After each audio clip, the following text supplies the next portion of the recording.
Hey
guys, my name is Phương.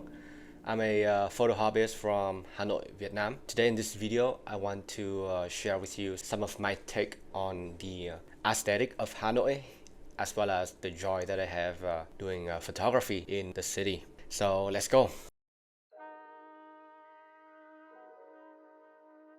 Hanoi is a very photogenic city with a very kind of unique aesthetic. Whenever I look at photos of the old quarters or the paintings that portray them, I get this feeling of nostalgia that is very hard to explain. It might be because of the fact that Hanoi has a lot of old architecture from different eras. For example, the Chùa Một Cột or the One Leg Temple, the Văn Miếu Quốc Tử Giám or the Temple of Literature, and the Hoàng Thành Thăng Long or the Imperial Citadel of Thăng Long. And then there are all these French buildings such as the Hanoi Opera House, the Hoàn Kiếm District Police Station, and the Long Biên Bridge, which is very iconic, and a lot of Soviet inspired structures as well. For example, the Vietnam Soviet Friendship Palace and the Thăng Long Bridge. Yeah, a bunch of buildings from different eras. There are these trees of Hanoi which has been here for a very long time. For example, the cây đa or the banyan trees. And if you look at the photo, you can see its unique appearance in that the trunk of the tree itself looks like a beard. So it reminds me of a old man who has been there for a long time, witnessing like everything that has been going on since forever. And yeah, they even have a district that is named after this tree. And next we got the Indochina dragon plum tree.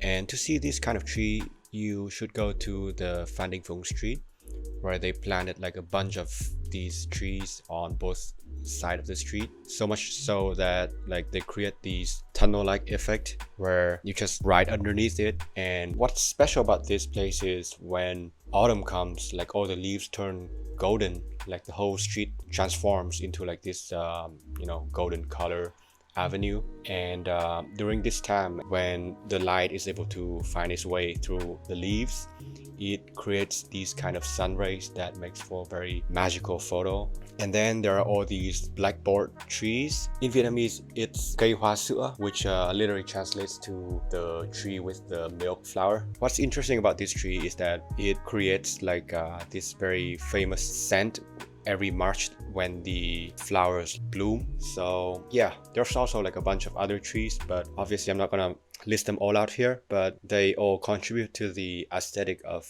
this city. And then of course, the subjects in the photos, the tricycle taxis, the street vendors, the people in áo dài, and the bamboo huts. So you have like all these elements, and when they come together in a photo or a painting, that creates this sense of aesthetic that is just very uniquely Hanoi.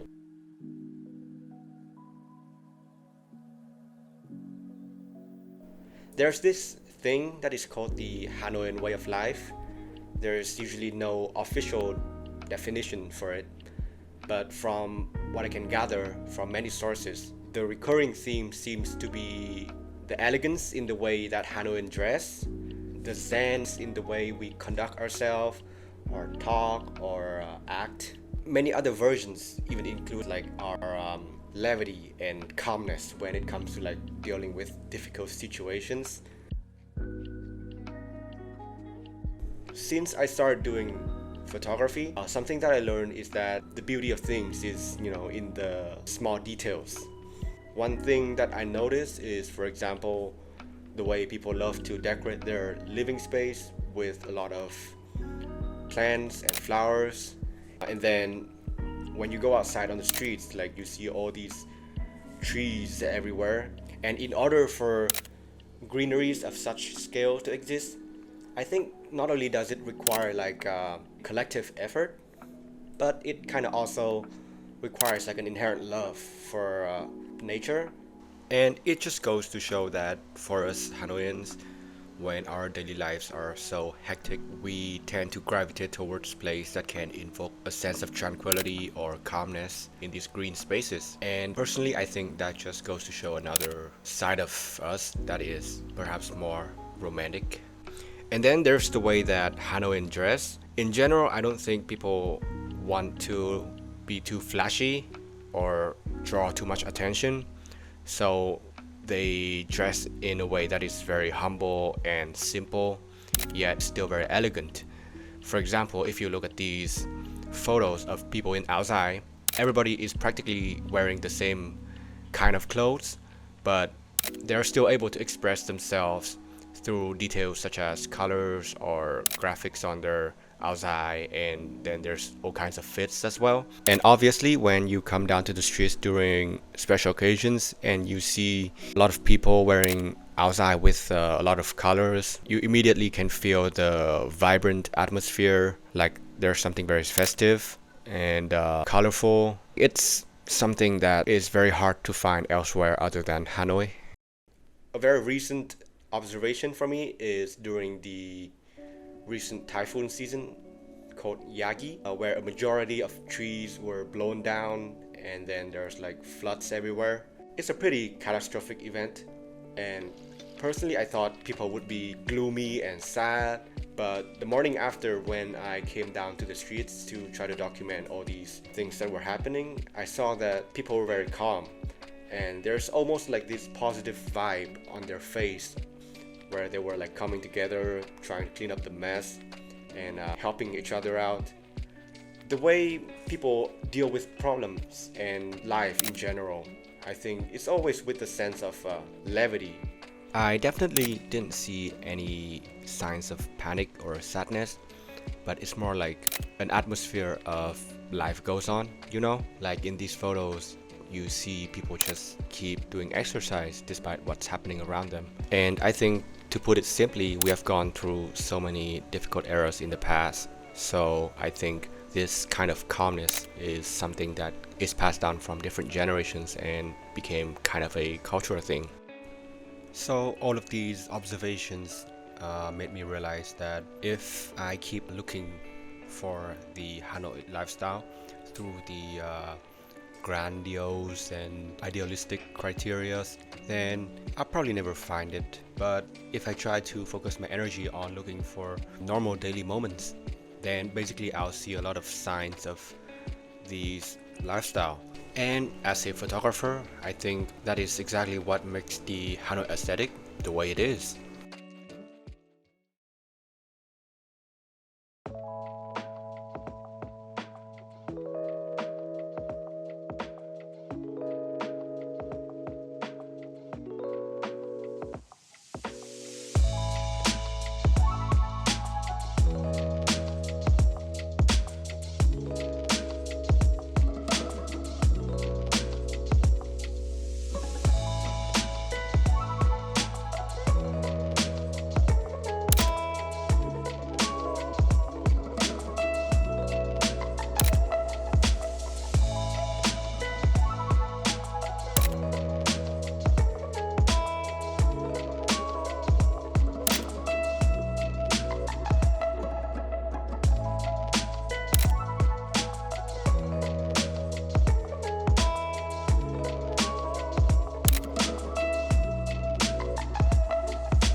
Outside of the old quarters, there's also a Hanoi that is perhaps less glamorous or dreamy.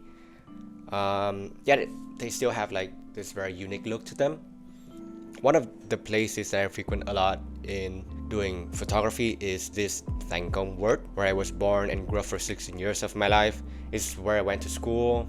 I went for a walk with my dad every afternoon, went to the markets with my mom. Yeah, for me, it's pretty much the real version of Hanoi. As a rapidly developing and expanding city, Hanoi has changed its aesthetic a lot. Nowadays, you can probably go down, like for example, Nguyễn Chí Thanh Street, and you'll see like a whole bunch of these tall, high-rise buildings with these LED billboards with big screens.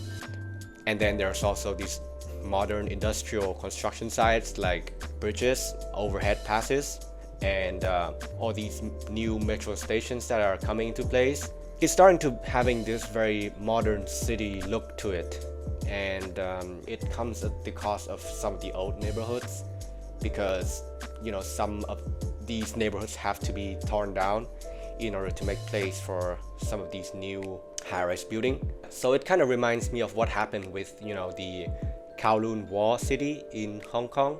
You see, I'm not opposed to change. It's perhaps necessary. Even some of these old buildings are starting to get decayed so much that sometimes like it's not safe for people who live inside them anymore. But before they're all gone one day, I just try to document what's left of them. And that's the cool thing about photography. Like, you get to capture very fleeting moments, and it's kind of deep, but in the grand scheme of things, all of these are fleeting. Back when I started doing photography in Hanoi, I remember trying so hard to like go to many places that require a little bit of an adventure. So for 14-year-old me, that meant like grabbing my bicycle, and I remember riding for a whole day to get to a very remote place that would probably take just 1 hour with a motorcycle, and climb to the top of that building and see the whole panoramic view of the city, and also just climb up on some train tracks of the bridges that cross the Red River. I know it's probably not something that is crazy for a lot of people, but as a Asian student with a lot of extracurricular classes, like these moments, they felt really liberating to me. And I was always grateful to photography, because like it was kind of my initial gateway to discover new worlds, if that makes sense. Nowadays, I don't feel the need to find these new worlds anymore, but I just focus on what's around me and trying to see them in a different perspective. For me, that's more important than going to crazy places and seeing all these epic things. But whenever I'm successful in like seeing things in a different way, the feeling of reward is the same as when I used to climb up like all these buildings when I was a kid. It's still like a discovery moment. By the way, here are some quick tips for you if you want to discover some cool places for photography in Hanoi. First, there are these alleyways where you can like just walk inside them, and then you can see like the pace of life get dropped off dramatically compared to the main roads. You can go to the lakes during after work hours, because like that's when a lot of people decide to go to have a jog or walk and basically just relax after a busier day of work. And yeah, you can go to the markets as well, because over there there's a lot of activity going on, like people trying to haggle the price, and yeah, a lot of communications and interactions between locals. And all of these places have a lot of elements like trees, people, and landmark buildings and all that stuff for you to like get creative and create multi-layered photography. So yeah, definitely go check these places out. And obviously don't forget to go check out some of these old community housing. Just witness the urban decay happening right in front of your eyes. There you'll probably see a bunch of overgrown plants, or the paints got deteriorated with all these walls getting all these burn marks from people burning their offerings, which is like a ritual in Vietnam. Definitely, there's so much more to capture in Hanoi, and if I try to list them all out, it'll probably make this video like an hour long or something. So yeah, keep exploring, keep being curious. My suggestion to you is that try to join the flow of the city, explore the chaos, interact with people, you know, maybe play some sports, eat out, like just be in the moment, and yeah, you'll see a lot of good photo opportunities. So yeah, I hope I was able to convey with you some of the joy that I have in doing photography in Hanoi, as well as explaining my take on what the Hanoi aesthetic is all about. Check me out at Instagram at utbebob, that is UTBEEBOB on Instagram for many of my photos. And if you watched up to this point, I'm really grateful. Thank you, and I'll see you in the next one.